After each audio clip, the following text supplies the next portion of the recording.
दोस्तों, आज की हमारी एनिमे की कहानी हमारी बाकी एनिमे की कहानियों से बहुत ही ज्यादा डिफरेंट और फ्यूचरिस्टिक है। एक ऐसी दुनिया जहां रोबोट्स ने ह्यूमैनिटी पर कब्जा कर दिया है। एक ऐसा साइबर वर्ल्ड जहां पर रोबोट्स का राज चलता है और ह्यूमंस अपने एक्सटिंक्शन के कगार पर हैं। सुनने में तो इसकी कहानी किसी हॉलीवुड मूवी से कम नहीं लग रही है। दोस्तों, इस मूवी का नाम है ब्लेम और ये मूवी 2017 में रिलीज हुई थी। इस मूवी को IMDb में दिए 6.7 स्टार्स, मायनिब्लिस्ट में से दिए हैं 5.93 स्टार्स और रॉटन टोमेटोज पे इसका 54% का ऑडियंस स्कोर है। दोस्तों, इस मूवी की रेटिंग आपको एवरेज लग रही होगी, लेकिन मैं आपको बता दूं कि इस मूवी का कॉन्सेप्ट और प्लॉट बहुत ही अच्छा है। इस एनिमे की मांगा जुतोमो नहीं ने लिखी है और इस मूवी को पॉलीगन पिक्चर ने प्रोड्यूस किया है। और साथ ही मैं आप लोगों को बता दूं कि इस मूवी को एज ए नेटफ्लिक्स ओरिजिनल के तौर पे इंट्रोड्यूस किया गया है। दोस्तों, मूवी स्टार्ट करने से पहले मूवी का प्लॉट आपको थोड़ा क्लियर कर दूं, क्योंकि आगे कुछ टर्म्स ऐसे आएंगे जो आपको समझ नहीं आएंगे। दोस्तों, मूवी एक पोस्ट एपोकलिप्टिक सिचुएशन में चलती है। एक्चुअल में फ्यूचर में इंसानों ने साइबर टेक्नोलॉजी को बहुत ज्यादा डेवलप कर लिया था और इंसानों ने पूरी दुनिया में जगह जगह ऑटोमेटेड सिटीज बना रखी थी। हर सिटी की अपनी अथॉरिटी होती है, लेकिन एक दिन किसी वायरस की वजह से कंटेजन स्टार्ट हो जाता है और इंसान के बनाए डिफेंस सिस्टम उसी के लिए खतरा बन जाते हैं और ऑटोमेटेड सिटीज माल फंक्शन करने लगती है। अब इंसान अपनी ही बनाई गई क्रिएशन जैसे रोबोट्स और डिफेंस सिस्टम से छिपके सर्वाइव करने लगते हैं और खाने की किल्लत होने की वजह से ये नौबत आ जाती है कि उन्हें खाना स्लज पाइप से कलेक्ट करना पड़ता है और जो लोग खाने की तलाश में अपने हाइडआउट से बाहर निकलते हैं उन्हें इलेक्ट्रोफिशर बोला जाता है। बाकी चीजें मैं आपको मूवी के साथ आगे बताता रहूंगा। तो आइए बिना टाइम वेस्ट करते हुए हमारी आज की इस फ्यूचरिस्टिक एक्सप्लेनेशन का शुभारंभ करते हैं।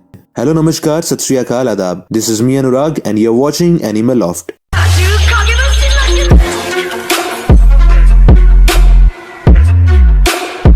मूवी के फर्स्ट सीन में हम एक खंडर जैसी जगह को देखते हैं जहाँ एक लड़की कुछ बोल रही होती है कि कोई नहीं जानता ये दुनिया ऐसे कैसे हो गई। एक दिन अचानक से कंटेजन स्टार्ट हुआ और इंसान ने सिटी से कनेक्शन खो दिया। इसके बाद सिटी अपने आप बढ़ती गई और इंसानों को इलीगल रेजिडेंट समझा जाने लगा और उनको मारा जाने लगा। ये सब कुछ मेरे पैदा होने से पहले हो चुका था। इसके बाद सीन शिफ्ट होता है और हम देखते हैं कि कुछ बच्चे जिन्होंने हाईटेक आर्मर सूट पहन के रखा होता है हाथों में गन लेके भाग रहे होते हैं। एक जगह आके उनमें से एक लड़की सबको रुकने के लिए कहती है। सब रुकते हैं और वो लड़की ऊपर की तरफ देखती है और कुछ स्कैन करती है और हैरान हो जाती है। इस लड़की का नाम ज़ूरू होता है। सब लोग ज़ूरू को फॉलो करते हुए उसके पीछे पीछे चलते हैं और आपस में बात कर रहे होते हैं कि जो मैप उन्हें दिया गया था वो गलत है। तो उनमें से एक लड़का कहता है कि मैप बहुत पुराना है और बिल्डर ने इस जगह को फिर से रिबिल्ड किया होगा। ज़ूरू और बाकी सब आपस में बात कर रहे होते हैं कि वो लोग लकी है कि उनके साथ अभी तक कुछ नहीं हुआ। इसके बाद सबको एक एग्जिट दिखती है और सब वहाँ से जाने लगते हैं। जाते जाते एक लड़की जिसका नाम ताय होता है नीचे गिरने ही वाली होती है कि तभी एक लड़का जिसका नाम फुसाता होता है ताय को बचा लेता है। ज़ूरू एक जगह रुक जाती है और सब उसे पूछने लगते हैं कि वो क्या करने वाली है। तभी उनके सामने एक बहुत बड़ा रोबोटिक सा क्रीचर आ जाता है। फुसाता उस रोबोट को बिल्डर कह के बुलाता है। सब बिल्डर पे गन पॉइंट करते हैं, लेकिन ज़ूरू सबको मना कर देती है और कहती है कि बिल्डर्स इंसानों की तरफ अटेंशन नहीं देते हैं। दोस्तों, ये पूरा सराउंडिंग इतना अजीब क्यों बना है और ये अजीब अजीब चीजें हमें क्यों देखने को मिल रही है, ये आपको वीडियो में आगे पता चलेगा। सब लोग एक एक ऑब्स्टेकल पार करते हुए आगे बढ़ते हैं। तभी ज़ूरू सबको रोक देती है और एक वॉच टावर से बचने के लिए कहती है। वॉच टावर वही चीज थी जो ज़ूरू ने स्कैन की थी। ताय कहती है कि तभी बड़े लोगों ने उन्हें वहाँ जाने के लिए मना किया था। फुसाता कहता है कि सब ध्यान रखे कि वॉच टावर उन्हें ना देख पाए। ज़ूरू सबको दूसरा रूट लेने के लिए कहती है और सब फिर किसी दूसरे रूट से जाने लगते हैं। ताय ज़ूरू से कहती है कि ज़ूरू ये हंटिंग मेरी बहन के लिए कर रही है ना? तो ज़ूरू कहती है कि ये सिर्फ तुम्हारी बहन के लिए नहीं है बल्कि गाँव के लोग भी बहुत दिनों से भूखे हैं। दोस्तों, आप लोग कंफ्यूज ना हो इसलिए मैं आपको बता दूं ये एक पोस्ट एपोकलिप्टिक सिचुएशन है और शायद इसी वजह से ये लोग खाने की तलाश में निकले हैं। फुसाता एक स्लज पाइप देख के खुश हो जाता है, लेकिन उस पाइप के पास जाके देखता है कि वो एकदम सूखा पड़ा है और ये देख के सब दुखी हो जाते हैं। तभी अचानक वॉच टावर का सायरन बजने लगता है और कुछ रोबोट्स हर डायरेक्शन से निकल आ जाते हैं जिनको ज़ूरू और बाकी सब एक्सटर्मिनेटर्स बुलाते हैं। वॉच टावर भी उन सब पे अटैक करने लगता है। इतने में ही एक एक्सटर्मिनेटर पीछे से आके एक लड़की पे अटैक कर देता है। इस लड़की का नाम याइची होता है और एक्सटर्मिनेटर उसे मार देता है। ज़ूरू सबको रिट्रीट करने के लिए बोलती है। सब लोग बच के वापस भाग रहे होते हैं, लेकिन इस अफरा तफरी में सब अलग अलग हो जाते हैं। ज़ूरू एक एक्सटर्मिनेटर से ताय की जान बचा के वहाँ से भागती है, लेकिन ज़ूरू के पीछे एक्सटर्मिनेटर्स का ग्रुप भागता हुआ आ रहा होता है। तभी ज़ूरू को अपने सामने एक आदमी दिखाई पड़ता है जो कि ज़ूरू की तरफ गन पॉइंट कर देता है। वो आदमी गन फायर कर देता है। तभी ज़ूरू नीचे झुक जाती है और ज़ूरू के पीछे आ रहे एक्सटर्मिनेटर्स लाइन से वहीं मारे जाते हैं। ज़ूरू वापस उठती है। तभी उस पे दो और एक्सटर्मिनेटर्स अटैक करने ही वाले होते हैं, लेकिन फुसाता और ताय वहाँ आके उसे बचा लेते हैं। दोस्तों, मैं आपको बता दूं कि इस अटैक से बस ज़ूरू, फुसाता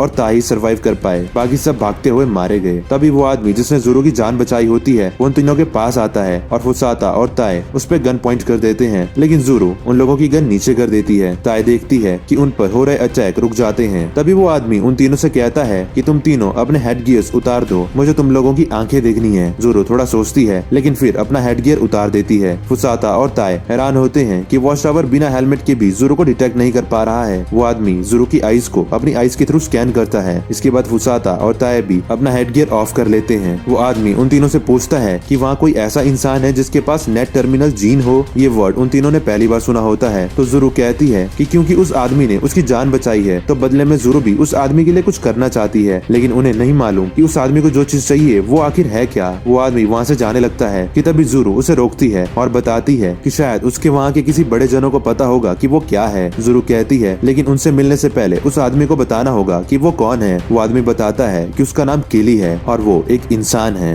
एक्चुअली दोस्तों किली होता तो एक इंसान है पर उसकी बॉडी के कुछ पार्ट्स रोबोटिक होते हैं। हम यूं भी कह सकते हैं कि वो आधा रोबोट और आधा इंसान है, kind of a cyber human. इसके बाद सीन शिफ्ट होता है और हम देखते हैं कि ज़ोरो फुसाता और ताई के संग किले को भी अपनी विलेज ले जा रही होती है। ज़ोरो किले को बताती है कि उसका विलेज पैरामीटर की दूसरी तरफ है और सेफगार्ड यानी कि एक्सटर्मिनेटर्स उस पैरामीटर की दूसरी तरफ किसी रीजन की वजह से नहीं जाते। तभी ज़ोरो के विलेज के लोग किले के पैर के पास अटैक करते हैं और ज़ोरो और बाकी सबको किले से दूर रहने के लिए कहते हैं। ज़ोरो अटैक करने वाले को सुतेजो बुलाती है और उसे रुकने के लिए कहती है। सुतेजो के साथ एक आदमी होता है जिसे सब पॉप्स कह के बुलाते हैं। पॉप्स सबसे पूछता है कि उन्होंने अपना फेस क्यों नहीं कवर किया हुआ है। तो फुसाता बताता है कि जब हम किले के साथ होते हैं तो हमको वॉच टावर नहीं पहचान पाता। ज़ोरो बताती है कि किले ने उसकी जान बचाई है और वो एक इंसान है। ये बात सुनकर पॉप्स उन सबको पेरीमीटर के अंदर आने के लिए कहता है। पॉप्स किले से उसके बारे में पूछता है तो किले बताता है कि वो 6000 लेवल नीचे से आया है। दोस्तों मूवी में की गई कुछ बातें शायद आपको समझ ना आए पर धीरे धीरे आपको सब समझ आ जाएगा। इसके बाद चलते चलते पॉप्स किले को बताता है कि उनके विलेज में पहले 400 लोग हुआ करते थे लेकिन अब बस 150 लोग ही रह गए हैं। पॉप्स कहता है कि हम लोग इलेक्ट्रोफिशर्स हैं और हम प्लांटर्स की संतानें हैं। प्लांटर्स वो लोग थे जो कि अलग अलग सिटी में ट्रैवल करते थे। पॉप्स ये भी कहता है कि ये विलेज 300 साल पहले डिस्कवर हुआ था, तभी से इलेक्ट्रोफिशर्स ने यहाँ रहना शुरू कर दिया। लेकिन पॉप्स को पता था कि दूसरी सिटीज में कहीं ना कहीं कोई इंसान सर्वाइव करने की कोशिश कर रहा होगा, लेकिन उससे कभी कोई इंसान नहीं मिला, बल्कि मिलते तो सिर्फ इंसान के स्केलेटन्स। बाकी विलेजर्स पॉप्स ज़ोरो और किले से मिलते हैं और सब ज़ोरो से पूछते हैं कि वो तो 6 लोग गए थे तो बाकी के 3 लोग कहाँ हैं। ज़ोरो अपना सर नीचे कर लेती है तो एक आदमी उसे कहता है कि वो लोग उनके हेड गियर और उनके आर्मर भी वहीं छोड़ के आए, जबकि उन्हें पता है कि अब विलेजर्स वैसी टेक्नोलॉजी नहीं बना सकते। पॉप सबसे कहते हैं कि ये 3 लोग बच के आए वही काफी है। विलेजर्स कहते हैं कि वैसे भी सभी लोग भूख की वजह से मरने ही वाले हैं। किले हर विलेजर को अपनी आईज से स्कैन करता है और एक बच्चे को अपनी जेब से एक बार टाइप चीज निकाल कर देता है। उस पे बने साइंस के अकॉर्डिंग बच्चा उस बार को पानी में डाल देता है। उस बार को पानी में डालने से वो एक न्यूट्रिशियस फूड में कन्वर्ट हो जाता है जो हर विलेजर्स के लिए बहुत होता है। पॉप्स अपने रूम में जाता है और किली, सुतेजो और ज़ोरो को भी वहाँ आने के लिए बोलता है क्योंकि उसे कुछ जरूरी बात करनी होती है। पॉप्स किले से पूछता है कि उसे ये फूड बार कहाँ से मिला तो किले बताता है कि उसे ये 200 लेवल नीचे से मिला है। पॉप्स बताता है कि सिटी की एक्सपेंशन की वजह से वहाँ के स्लज पाइप ड्राई हो गए हैं जिससे विलेजर्स को खाना नहीं मिल पा रहा है, इसलिए इलेक्ट्रोफिशर्स को दूर खाना कलेक्ट करने जाना पड़ता है और इस चक्कर में वो रोबोट्स द्वारा मारे भी जाते हैं। पॉप्स किले से पूछता है कि क्या किले उन लोगों की फूड हंट करने में हेल्प कर सकता है क्योंकि पॉप्स ने ज़ोरो से सुना कि किले ने अकेले एक साथ 4 सेफगार्ड्स को मार दिया। किले कहता है कि उसे उन इंसानों की तलाश है जिनके पास नेट टर्मिनल जीन हो। सुतेजो भी इस बारे में नहीं जानता था, लेकिन पॉप्स कहता है कि उसने काफी पहले इस वर्ड को सुना है। किले कहता है कि कंटेजन होने के पहले ऐसे ह्यूमंस थे जिनके पास ये हुआ करता था। सुतेजो के पूछने पर पॉप्स बताता है कि ह्यूमंस कंटेजन से पहले सभी रोबोट्स को कंट्रोल कर सकते थे, सेफगार्ड्स और बिल्डर्स को ऑर्डर दे सकते थे और बिल्डर्स से ऑटोमेटिक बिल्डिंग्स बनाना भी रुकवा सकते थे। पॉप्स बताता है कि उसने सुना था कि हमारे इस विलेज के नीचे पैरामीटर के अंदर शायद कुछ तो है, क्या पता ये वही चीज हो जिसे किली ढूंढ रहा है। सुतेजो और ज़ोरो कहते हैं कि वो जगह द रॉटन श्राइन नाम से जानी जाती है और वहाँ जाना तो सख्त मना है। ऐसा इसलिए क्योंकि ऐसा माना जाता है कि उस जगह भूत हैं। तभी किले वहाँ जाने के लिए रेडी हो जाता है और वहाँ से जाने लगता है। ज़ोरो पॉप्स से कहती है कि वो भी साथ में चलेगी, जिसपे पॉप्स उसको भी रेडी होने के लिए बोल देता है। इसके बाद सीन शिफ्ट होता है और पॉप्स, सुतेजो, ज़ोरो और किले विलेज के नीचे जाते हैं। किले को एक लड़की का ब्लर विजन दिखता है तो फिर वो आगे जाके एक जगह गन पॉइंट करता है और कहता है कि उसे मालूम है वहाँ कोई है। इसके बाद किले देखता है कि वहाँ एक स्केलेटन टाइप का रोबोट पड़ा होता है जो कि आधा कटा हुआ होता है। किले उस रोबोट को 3-4 बार पटकता है और वो रोबोट ऑन हो जाता है। रोबोट से एक लड़की की आवाज आती है कि वो बहुत सालों से हेल्प मांग रही थी, लेकिन फाइनली आज उसकी हेल्प करने कोई आ ही गया। वो रोबोट बताती है कि वो एक साइंटिस्ट है और उसका नाम साइबो है। कुछ साइंटिस्ट साइंटिस्ट ने मिलकर इस जगह को ऐसा बनाया था कि यहाँ पे सेफगार्ड्स ना आ सके और वो सक्सेसफुली अपने एक्सपेरिमेंट्स कर सके। साइबो किले की गन के बारे में कहती है कि उस गन को ग्रेविटेशनल बीम बोला जाता है, लेकिन वो लोग इस टेक्नोलॉजी को दोबारा नहीं बना पाए। किली उस साइबो की आइस को स्कैन करता है और कहता है कि उसमें नेट टर्मिनल जीन नहीं है। साइबो बताती है कि नेट टर्मिनल जीन पहले हुआ करता था पर अब नहीं है, लेकिन साथ ही साइबो कहती है कि अगर किली साइबो को ऑटोमेटेड फैक्ट्री तक ले जाए तो वो एक आर्टिफिशियल सिंथेटिक टर्मिनल बना देगी जो नेट टर्मिनल जैसा ही काम करेगा। साइबो बताती है कि उसने पहले भी उस टर्मिनल को यूज करने की कोशिश की थी। साइबो उस नेट स्फीयर तक तो पहुंच गई थी, लेकिन उस नेट स्फीयर की एक अथॉरिटी होती है जिससे साइबो कनेक्ट नहीं हो पाई थी। पॉप्स उस साइबो से पूछता है कि क्या वो बता सकती है कि उन्होंने सेफगार्ड्स को इस जगह से कैसे दूर रखा। तो साइबो किले को दीवार हटाने को कहती है और उस दीवार के नीचे एक इलेक्ट्रिक सिस्टम होता है जिससे वो पेरीमीटर बना था। इसी इलेक्ट्रिक सिस्टम की वजह से ये एरिया जहाँ पे ये विलेजर्स अब रहते हैं सेफगार्ड्स की रीच से बाहर था। साइबो किले से कहती है कि उन दोनों का गोल सेम है, इसलिए किले को उसकी हेल्प करनी चाहिए ताकि इंसान वापस से सिटी को कंट्रोल कर पाए। किली हेल्प करने के लिए रेडी हो जाता है और साइबो को लेके वहाँ से जाने लगता है। सुतेजो ऑटोमेटेड फैक्ट्री के बारे में पूछता है तो साइबो बताती है कि फैक्ट्री इस डायरेक्शन में 15 ब्लॉक दूर है। तो सुतेजो कहता है कि वहाँ जाने में तो 2-3 दिन लग जाएंगे। पॉप्स किले को कहता है कि वो लोग भी किले के साथ जाएंगे। सुतेजो पॉप्स को रोकने की कोशिश करता है, लेकिन पॉप्स सुतेजो को समझाता है कि खाने के बिना विलेजर्स वैसे भी मौत की कगार पे हैं और ये उनके लिए एक अच्छा मौका हो सकता है इस सिचुएशन से बाहर निकलने का, क्योंकि अगर सिटी इंसानों के कंट्रोल में आ गई तो उन लोगों को ऐसे छिपके नहीं रहना पड़ेगा। सुतेजो कहता है कितनी दूर जाने पर उन्हें सेफगार्ड्स मिलेंगे और वो लोग मारे भी जा सकते हैं। पॉप्स कहता है कि इसी वजह से हमें किले का साथ देना चाहिए, क्योंकि किले जितना भी स्ट्रांग हो लेकिन विलेजर्स उसके काम जरूर आएंगे। साइबो भी इस बात को मानती है और पॉप्स से उसका साथ देने को कहती है। साइबो ये भी कहती है कि उन लोगों को खाने की चिंता करने की जरूरत नहीं है, क्योंकि एक बार सब फैक्ट्री तक पहुंच गए तो साइबो उनके लिए जितने चाहे उतने फूड बार्स बना देगी। दोस्तों फूड बार्स वही चीज है जो किली ने विलेजर्स को दिया था। ये एक तरह का पोर्टेबल राशन है जिसे पानी में डालते ही ये बहुत ज्यादा क्वांटिटी के न्यूट्रिशियस फूड में कन्वर्ट हो जाता है। इसके बाद पॉप्स और बाकी सब विलेजर्स वापस आते हैं और फैक्ट्री जाने के लिए रेडी हो जाते हैं और उनके साथ कई और भी विलेजर्स ऐड हो जाते हैं जिसमें ताए और फुसाता भी शामिल होते हैं। साइबो पॉप्स से बच्चों को लाने की वजह पूछता है तो पॉप्स कहता है कि उनकी विलेज में अब बहुत ही कम लोग बचे हैं जो इलेक्ट्रोफिशर सूट को यूज कर सकते हैं। सब लोग फैक्ट्री की तरफ जा ही रहे होते हैं तो उन्हें एक वॉच टावर मिल जाता है, लेकिन क्योंकि किले उन लोगों के साथ में होता है तो सब वॉच टावर को क्रॉस कर लेते हैं। एक्चुअली किली बड़ी आराम से किसी भी वॉच टावर को मैनिपुलेट कर सकता था। वॉच टावर क्रॉस करने के बाद वो लोग एक सिटी एरिया में आते हैं जहाँ ऊंची ऊंची बिल्डिंग्स बनाई हुई होती है। सब लोग रात बिताने के लिए उसी में से एक बिल्डिंग में रुकते हैं। सारे लोग आग जला के बैठते हैं और खाना खाने लगते हैं। जुरू किले को खाना देने लगती है, लेकिन साइबो कहती है कि किले का मेटाबॉलिज्म नॉर्मल इंसानों जैसा नहीं है, उसे ज्यादा खाने की जरूरत नहीं पड़ती। पॉप्स सबको बताते हैं कि जब सेफगार्ड्स पास आते हैं तो एक अलग सी स्मेल आने लगती है और साथ ही पॉप्स बताते हैं कि जब इलेक्ट्रोफिशर्स हंटिंग के लिए निकलते हैं तब रुकने के लिए वो ऐसे ही आग जला के बैठते हैं, क्योंकि बरसों से ऐसा माना जाता है कि आग को देखने से माइंड और बॉडी फ्रेश फील करती है। इसके बाद विलेजर्स सो जाते हैं तो साइबो किले को बताती है कि वो काइतो सिटी की हेड साइंटिस्ट थी और वो और कुछ और साइंटिस्ट मिलके इंसानियत को जिंदा रखने की कोशिश कर रहे थे और नेट टर्मिनल को प्रिजर्व करने की कोशिश में साइबो और साइबो का ग्रुप हर जगह कनेक्शन पोर्ट को ढूंढ रहे थे और उन्हें इस विलेज में वो कनेक्शन पोर्ट मिला था।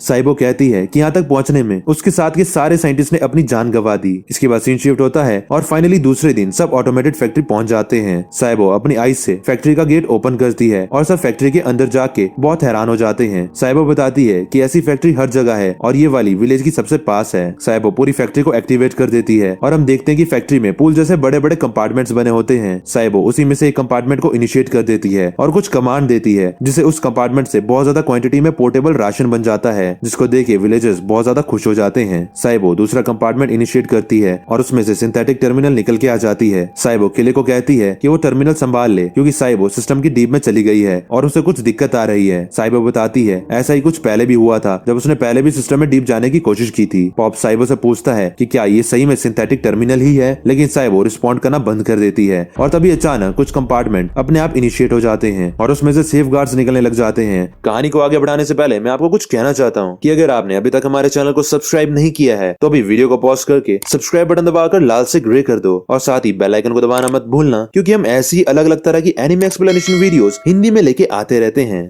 पॉप सबको रिट्रीट करने के लिए कहता है और वो सब सेफगार्ड से लड़ने की कोशिश करते हैं। किले सिंथेटिक टर्मिनल लेता है और कुछ सेफगार्ड्स को अपनी गन से एक ही झटके में मार देता है। ये देख के विलेजर्स हैरान रह जाते हैं। ज़ोरो देखती है कि एक सेफगार्ड साइबोट की रोबोट को क्रश कर देता है। तो दोस्तों साइबोट जा चुकी थी। किली टर्मिनल को संभाल रहा था और अब विलेजर्स को अकेले इतने सारे सेफगार्ड से लड़ना होता है। पॉप्स और बाकी विलेजर्स अपनी स्किल से काफी सेफगार्ड्स को मार देते हैं और धीरे धीरे वहाँ से रिट्रीट करते हुए पीछे हट जाते हैं। तभी एक सेफगार्ड आके अचानक ताए पे अटैक कर देता है और बाकी सब वहाँ से भागते हैं और आगे एक आत्सुजी नाम का लड़का भी इंजर्ड हो जाता है। सब कुछ शांत होने के बाद ज़ोरो ताए को वापस लेने जाती है और हम देखते हैं कि उसकी एक आर्म क्रश हो गई होती है। विलेजर्स और केली वापस जाने लगते हैं कि तभी फिर से बहुत सारे सेफगार्ड्स वहाँ आ जाते हैं। लेकिन तभी एक लड़की आके उन सेफगार्ड्स और विलेजर्स के बीच एक बैरियर जनरेट कर देती है जिससे सेफगार्ड आगे नहीं बढ़ पाते। ये लड़की किले से कहती है कि वो किले और विलेजर्स को बचाने आ गई है। ज़ोरो पहचान लेती है कि ये लड़की और कोई नहीं बल्कि साइबो है। एक्चुअली साइबो ने अपनी कॉन्शियसनेस एक बॉडी में ट्रांसफर कर ली थी। साइबो सबको एक कार टाइप व्हीकल में बैठने को कहती है क्योंकि उसका ये बैरियर कुछ ही मिनटों में हट जाएगा। सब लोग कार में बैठते हैं और साइबो उसे स्टार्ट करके वहाँ से चलने लगती है। लेकिन उस कार के ऊपर भी 4-5 सेफगार्ड्स आ जाते हैं जिनको विलेजर्स मारने की कोशिश करते हैं। किली अपने आप को कोई इंजेक्शन देता है और उसके बाद उन सेफगार्ड्स पर अपनी गन फायर करता है। इस बार गन का इम्पैक्ट बहुत ज्यादा होता है जिससे सेफगार्ड्स वहीं डिस्ट्रॉय हो जाते हैं। पर इस गन फायर के बाद किली वहीं बेहोश हो जाता है। इन सब के बाद सब लोग विलेज वापस आते हैं और किले अभी भी बेहोश होता है। साइबो बताती है कि किले बस सो रहा है और उसे कुछ नहीं हुआ है। पॉप्स सुतेजो को किले को उसके रूम में ले जाने के लिए कहता है। सारे विलेजर्स खाना पाके बहुत खुश हो जाते हैं और काफी लंबे समय बाद भरपेट खाना खाते हैं। अब उनके पास बहुत सारा खाना था तो वो काफी समय तक सरवाइव कर सकते थे। ज़ोरो किले के रूम में होती है और किले बेहोश होता है। लेकिन तब भी ज़ोरो उससे कहती है कि जब साइबो का एक्सपेरिमेंट सक्सेसफुल हो जाएगा तो क्या उसके बाद किले यहाँ रुकना चाहेगा। इतने में ही साइबो वहाँ आ जाती है और किले को जगाती है और कहती है कि उसे किले की हेल्प चाहिए और फिर वो किले को अपने साथ ले जाती है। साथ में जाते हुए साइबो किले को कहती है कि जब साइबो टर्मिनल कनेक्ट कर देगी तब साइबो मूवमेंट नहीं कर पाएगी तो इसलिए किले को उसको प्रोटेक्ट करना होगा। उधर हम देखते हैं कि फुसाता ताए के लिए खाना लेके गया था लेकिन फुसाता वापस आ जाता है और बताता है कि ताए अपने रूम में नहीं है। फुसाता के साथ पॉप्स, ज़ोरो, सुतेजो और एक और लड़की भी होती है। तभी सबकी नजर ताए पे पड़ती है जो कि अपनी गन लेके पेरीमीटर के कनेक्टर की तरफ जाती है और गन शूट करके उस पैरामीटर को डिस्ट्रॉय कर देती है। ये सब देख के ज़ोरो, फुसाता और बाकी सब हैरान हो जाते हैं। इसके बाद ताए की आईज रेड हो जाती है और उसके चारों तरफ बहुत तेज हवा घूमने लगती है। पॉप्स उसके पास आने लगता है तो पॉप्स का हाथ वहीं कट जाता है। ताए फ्लैशबैक में जाती है और याद करती है कि वो एक सेफगार्ड है जिसने ताए को तब मार दिया था जब इलेक्ट्रोफिशियर्स फैक्ट्री से भाग रहे थे। फिर उसने ताए का ह्यूमन फॉर्म ले लिया। इसी वजह से जब ज़ोरो ताए को वापस लेने गई थी तो वो अपने साथ ताए को नहीं बल्कि उस सेफगार्ड को साथ लेके आई थी। ताए सेफगार्ड में चेंज हो जाती है और बताती है कि उसका नाम सना है और वो सेफगार्ड्स की रिप्रेजेंटेटिव है। सना कहती है कि उसे उन इंसानों को खत्म करना है जिसके पास नेट टर्मिनल जीन नहीं है। इसके बाद सना अपनी गन निकाल के सब पे शूट करना स्टार्ट कर देती है। सना के पास भी वही ग्रेविटेशनल बीम गन होती है। फुसाता को बचाते हुए एक लड़की मर जाती है और बाकी सब वहाँ से भागने की कोशिश करते हैं। सना बाकी विलेजर्स को मारने लगती है और इसके बाद वॉच टावर को एक्टिवेट करके वहाँ पे बहुत सारे सेफगार्ड्स बुला लेती है। दोस्तों अब क्योंकि पेरीमीटर का इलेक्ट्रिक सिस्टम डिस्ट्रॉय हो चुका था तो सेफगार्ड्स बड़ी आसानी से अंदर एंटर कर सकते थे। किली साइबो के साथ विलेज के नीचे होता है और साइबो सना को स्कैन करके किले को बताती है कि सना एक हाई लेवल सेफगार्ड है और उसने ह्यूमन फॉर्म इसलिए लिया होगा ताकि वो पैरामीटर के अंदर आ पाए। किले अब विलेजर्स की हेल्प करने चला जाता है। साइबो उसे रोकती है पर किले उसकी बात नहीं सुनता। किले सबसे पहले अपनी गन से वॉच टावर को डिस्ट्रॉय कर देता है। इधर साइबो अपने आप को टर्मिनल से कनेक्ट करने लगती है। पॉप सबको फाइट के लिए रेडी करता है और फुसाता को समझाता है कि ताए मर चुकी है। सारे विलेजर्स सेफगार्ड और सना से फाइट करने के लिए जाते हैं। सुतेजो सना पे फायर करता है पर सना को जरा भी फर्क नहीं पड़ता। लेकिन तभी किले वहाँ आके उसके संग फाइट करने लगता है। दोनों के बीच में काफी भयंकर फाइट होती है और इस फाइट में सना किले का हाथ काट देती है और दोनों नीचे गिर जाते हैं। ज़ोरो देखती है कि किले की गन उसके कटे हाथ में ही रह गई तो ज़ोरो गन लेके किले के पास जाने की कोशिश करती है। फिर सीन शिफ्ट होता है और हम देखते हैं कि किले और सना नीचे लड़ रहे होते हैं लेकिन सना काफी स्ट्रांग होती है जिसे वो किले पे भारी पड़ रही होती है। सना किले को हरा देती है और उस पे गन पॉइंट करके बोलती है कि किले की बॉडी सेफगार्ड से ही चोरी की गई थी तो क्या किले वापस सेफगार्ड को ज्वाइन करना चाहेगा। किले ज्वाइन होने से मना कर देता है और सना फायर करने ही जा रही होती है कि तभी सना की गन पे सुतेजो अपनी गन से अटैक कर देता है। दूसरी तरफ हम देखते हैं कि साइबो की बॉडी तो अपनी जगह होती है लेकिन माइंड में वो एक स्पेस में तैर रही होती है जहाँ पे कुछ आयंस टाइप चीजें तैर रही होती है। ये वही नेट स्फीयर थी जिसके बारे में साइबो ने बताया था।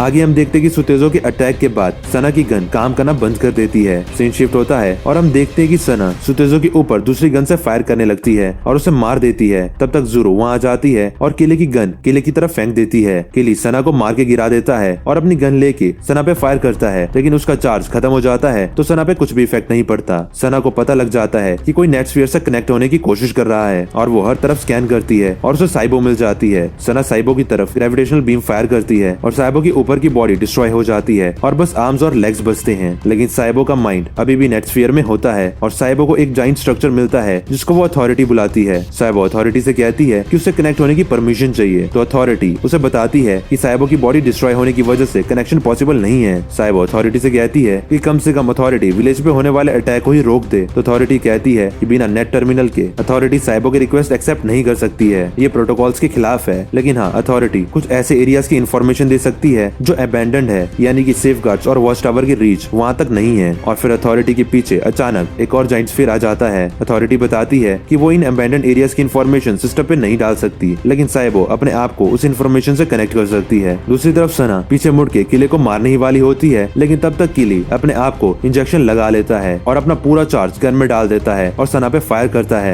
फाइनली इतनी पावरफुल बीम से सना डिस्ट्रॉय हो जाती है। उधर विलेजर्स भी सारे सेफगार्ड्स को मार देते हैं, हालांकि काफी विलेजर्स इस कोशिश में मारे भी जाते हैं। आगे हम देखते हैं कि किली वापस आ जाता है और पॉप्स उसको सबको बचाने के लिए थैंक्स बोलता है। किली अपनी कटी हुई आर्म को टेप से जोड़ रहा होता है, तभी एक रोबोटिक आर्म चलते हुए उन लोगों के पास आता है और किली कहता है। किली उस हैंड को स्कैन करता है और बताता है कि ये साइबो है। साइबो बताती है कि उसका दिमाग उसके हाथ में था, इसलिए वो अभी भी जिंदा है। दोस्तों मैंने आपको बताया था ना, साइबो की ऊपर की बॉडी डिस्ट्रॉय हो गई थी और उसकी आर्म्स और लेग्स ही बचे थे। आगे साइबो बताती है कि सेफगार्ड्स इस विलेज को रेड करने वाले हैं और इस पूरे एरिया को अटैक करके खत्म कर देंगे, लेकिन यहाँ से बचने के लिए सारे विलेजर्स अबैंडन्ड एरियाज में जा सकते हैं क्योंकि वहाँ पे कोई भी सेफगार्ड और कोई वॉच टावर नहीं आएगा। साइबो कहती है कि यहाँ से सबसे पास का अबैंडन्ड एरिया नॉर्थ में है। ये सुन के पॉप्स हर विलेजर्स को विलेज छोड़ने के लिए रेडी होने के लिए कहता है। साइबो सारे विलेजर्स को एक जगह ले जाती है जहाँ पे साइबो नीचे से एक लिफ्ट ऊपर बुलाती है। वहाँ पे एक वॉच टावर भी होता है जो विलेजर्स को देख के एक्टिवेट हो जाता है। पॉप्स और ज़ोरो को वो स्मेल आती है जो सेफगार्ड्स को आने से पहले आती है। ये देख सब लोग फटाफट से लिफ्ट के अंदर जाने लगते हैं और साइबो किले को भी जल्दी अंदर आने के लिए बोलती है, लेकिन किली अपनी जगह से नहीं हिलता। ज़ोरो भी किले को बुलाती है तो किली अपना नेक बैंड निकाल के ज़ोरो को दे देता है। ज़ोरो समझ आती है कि किली नेट टर्मिनल जीन ढूंढ के ही रहेगा, फिर चाहे उसे इस काम में अपनी जान ही क्यों न देनी पड़े। ज़ोरो रोने लगती है और किले से पूछती है कि क्या अब ज़ोरो कभी किले से नहीं मिल पाएगी, तो किली कहता है कि उसे अभी भी नेट टर्मिनल जीन की तलाश है। साइबो लिफ्ट का डोर क्लोज कर देती है और सबको लेकर नीचे वाले लेवल में चली जाती है। ऊपर सेफगार्ड्स किले पर अटैक कर देते हैं और किली सेफगार्ड से लड़ने लगता है। इसके बाद सीन शिफ्ट होता है और हम फिर से वहीं पहुंच जाते हैं जहां से मूवी स्टार्ट हुई थी, जहां पे एक लड़की बोल रही होती है कि उस दिन के बाद विलेजर्स में से किसी ने भी किले को नहीं देखा। हम देखते हैं कि विलेजर्स ने उस निचले लेवल पे फिर से सिविलाइजेशन कर ली होती है जहाँ पे साइबो उन लोगों को ले गई थी। वो लड़की कहती है कि ज़ोरो उसकी ग्रैंड मदर है और ज़ोरो और बाकी सब ने मिलके ये विलेज खड़ा किया है।